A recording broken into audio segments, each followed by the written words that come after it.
நம்ம சேனலில் பயோகிராஃபிலாம் பார்க்குறோம். அந்த வகையில் இன்றைக்கி யாருடைய பயோகிராஃபின்ட்டு எல்லாம் தம்ப வச்சு கெஸ் பண்ணியிருப்பீங்க. ஆமாங்க, நடிகர் விஷால் அவர்களை பற்றி தான் எல்லாரும் இந்த வீடியோவில் பார்க்க போகிறோம்.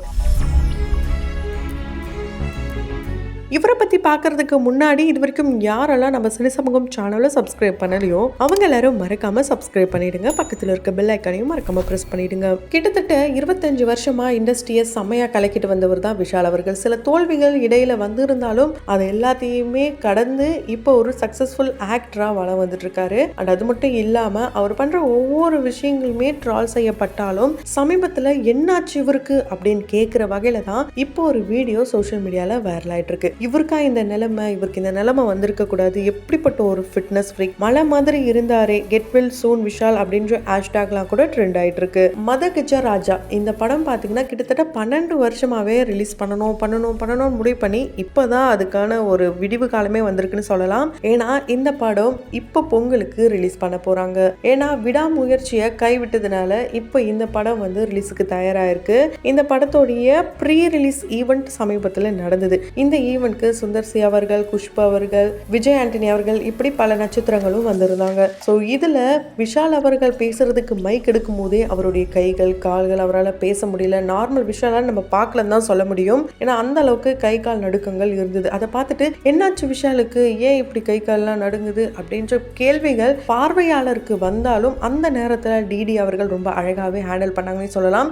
ஏன்னா அந்த டைம்ல அவருக்கு உடனே சேர் அரேஞ்ச் பண்ணது மட்டும் இல்லாம அவருடைய ஃப்ரெண்ட்ஸ் சர்க்கிளும் அங்கே உட்காந்து இன்டர்வியூ பண்ணுற மாதிரியான சீக்வன்ஸ்லாம் போயிட்டு இருந்தது.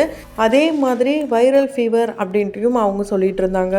வைரல் ஃபீவர் வந்தால் இப்படி ஆள் அட்ரஸே இல்லாமல் மாறுவாங்க அப்படின்ற கேள்விகள் பார்வையாளருக்கு வந்தாலும் இதை பற்றி ஒரு பிரபலமான ஜேர்னலிஸ்ட் ஒரு சமீபத்தில் ஒரு வீடியோ ஒன்று ரிலீஸ் பண்ணியிருக்காரு. அதில் அவர் என்னெல்லாம் சொல்லியிருக்காருன்னா, விஷாலுடைய உடல்நிலை இப்படி இப்போ இருக்குன்னா அது எல்லாத்துக்கும் காரணம் அவருக்கு துரோகம் செய்தவர்கள் தான். அவருடைய க்ளோஸ் ஃப்ரெண்ட்ஸே அவருக்கு துரோகம் பண்ணதுனால இது எல்லாமே அவர் வந்து ஒரு பாயிண்ட்ல ஒரு தனிமையிலையும் ஒரு விரக்தியிலையும் கொண்டு போயிருக்கு. அதனால தான் அவர் ஒரு சில விஷயங்களுக்கு அடிமையானதுனால இதுல இருந்து மீண்டு வரணும் அப்படின்லாம் கூட அவர் நினைச்சிருக்காராம். இதுல குறிப்பா அவருடைய காதல், திருமண தோல்வி இதெல்லாமே சொல்லலாம். 2009 குடும்பத்தாரால நிச்சயிக்கப்பட்ட ஒரு பெண்மணி கூட நிச்சயதார்த்தம் வரைக்கும் நடந்து திருமணம் நடக்காமலே போயிடுச்சு.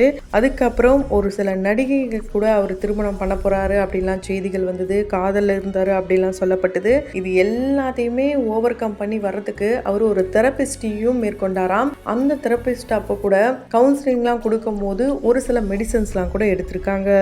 அண்ட் இவருக்கு ஒரு ஹெல்பிங் மைண்ட் இருக்கு அப்படின்ற விஷயம் அவருடைய நண்பர்களுக்கு தெரிஞ்சு அந்த ஒரு விஷயத்த அவங்களுடைய நண்பர்கள் தவறா எடுத்துக்கிட்டு அவர்கிட்ட இருந்து பணங்களை சுரண்டி வந்துருக்காங்க.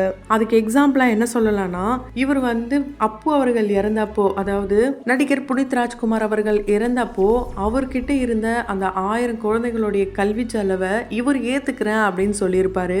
அப்பவே ஒரு சில நல்ல விமர்சனங்கள் வந்தாலும் சில கேலியான விமர்சனங்களும் வந்திருந்தது. ஆனா இது எங்க இருந்து ஆரம்பிச்சிருக்குன்னு பாத்தீங்கன்னா, ஃபர்ஸ்ட் தூத்துக்குடியில ஒரு படப்பிடிப்புல இருக்கும் போது அங்க ஒரு சின்ன குளம் இருந்துதான், பச்சை கலர்ல தண்ணி இருந்துதான். அப்போ சில பெண்கள்லாம் வந்து அந்த தண்ணியை எடுத்துட்டு போனாங்களாம். அந்த நேரத்துல ஒரு பாட்டி கிட்ட போய் இவர் கேட்டாரா, என்ன பாட்டி துணி துவைக்க தான் யூஸ் பண்ணுவாங்களா அப்படின்னு கேட்டதுக்கு, இல்லப்பா இதுதான் எங்களுடைய குடிநீரே அப்படின்னு சொல்லும் போது ரொம்பவே ஷாக் ஆயிட்டாராம். அதுக்கு அந்த பாட்டி சொன்னாங்களாம், வந்து போன ஒரு சில நடிகர்கள்லாம் இப்படிதான் சொல்லிட்டு வாயில கை வச்சுட்டு போயிட்டாங்க, நீ அதனப்பா பண்ண போறேன்னு சொல்லும் போது இவருக்கு ரொம்பவே ஹர்ட் ஆயிடுச்சாம். அதனால இவர் அவருடைய ஆஃபீஸ்க்கு அப்பவே கால் பண்ணி போர்வெல்லாம் ரெடி பண்ணி இவங்களுக்காக அந்த கிராமத்துக்கே பாத்தீங்கன்னா குடி தண்ணியை வந்து ரெடி பண்ணி கொடுத்துருக்காரு. இந்த விஷயத்த அவர் வெளியவே சொல்லலையாம். ஏன்னா இது அரசியல் ரீதியா வேற மாதிரி போயிட போகுது. அதனால இங்க இருக்கிற கவுன்சிலரை கூப்பிட்டு அந்த விஷயங்கள்லாம் பண்ண வச்சதாக தகவல்லாம் வெளியாயிருக்கு. அதே மாதிரி ஒரு சில குழந்தைகள் படிக்கிறதுக்கு, குழந்தைகளை தத்தெடுத்து வளர்க்கறதுக்கு இது போல விஷயங்கள்லாம் அப்ப சின்னதா பண்ணிட்டே இருக்கும் போதே அவருடைய ஃப்ரெண்ட்ஸ்லாம் இவரை ஏமாத்திருக்காங்க. அண்ட் இவர் ஓனா படங்கள் ப்ரொடியூஸ் பண்ணியிருப்பாரு. அதாவது இவருடைய ஆரம்ப காலகட்டம் பாத்தீங்கன்னா செல்லம்மே, சண்டைக்கோழி, மலைக்கோட்டை இந்த படங்கள்லாம் செம்ம சூப்பர் டூப்பர் ஹிட்னே சொல்லலாம். அதுக்கப்புறம் வந்த ஒரு சில படங்கள்லாம் தோல்வியை தழுவினாலும் இவரே சொந்தமா படங்களை வந்து சரி நம்மளே எடுக்கலாமே அப்படின்னு முடிவு பண்ணி பாண்டிய நாடு, ஆம்பலை, கதகளி இது போல படங்கள்லாம் இவரு எடுத்தாரு. ஸோ இந்த சமயத்துல இவன் சரியான ஏமாலியா இருக்கான், இவன் கிட்ட இருந்து எவ்வளவு பிடுங்கலாமோ அப்ப பிடிக்கலாம் அப்படின்னு சொல்லி அவங்களுடைய க்ளோஸ் ஃப்ரெண்ட்ஸும் பண்ணியிருக்காங்க. அதே மாதிரி அவங்களுடைய ஃப்ரெண்ட்ஸ் சொன்ன ஒரே காரணத்தினால வராத ஒரு விஷயம், அதாவது மியூசிக்கல் ஆல்பம் பண்ணியிருக்காரு. அது மூலயமாவும் சில ஏமாற்றங்களையும் துரோகங்களையும் இவர் சந்திச்சிருக்காரு. என்னதான் கண்ணுக்கே தெரியாத சில நபர்கள் சோசியல் மீடியா மூலயமா கேலி கிண்டல்கள் இவர் என்னதான் பண்ணாலுமே அதை பத்தி இவர் பெருசா எடுத்துக்கிட்டதே கிடையாதாம். ஏன்னா இவர் சாப்பிடும் போது ப்ரேயர் பண்ற அந்த ஒரு சில விஷயங்கள் கூட சோசியல் மீடியால ஒரு கேலி பொருளா தான் மாறிட்டு இருக்கு. இதெல்லாம் ஒரு பக்கம் இருக்க இவரை ரொம்பவே மனசளவுல பாதிச்ச ஒரு விஷயம் என்னன்னா, இவங்க குடும்பமே ஒரு ஃபிட்னஸ் ஃப்ரீக்னே சொல்லலாம். இதுக்கு மூலதனமே அவங்களுடைய அப்பா தான். தன்னுடைய 82வது வயசுல கூட ஃபிட்னஸா இருக்காரு அப்படின்னா அதுக்கு காரணம் அவருடைய கட்டுக்கோப்பான அந்த ஒரு சில விஷயங்கள் தான், பழக்க வழக்கங்கள் தான். அதை தான் தன்னுடைய மகன்களுக்கும் அவரு சொல்லி கொடுத்திருக்காரு.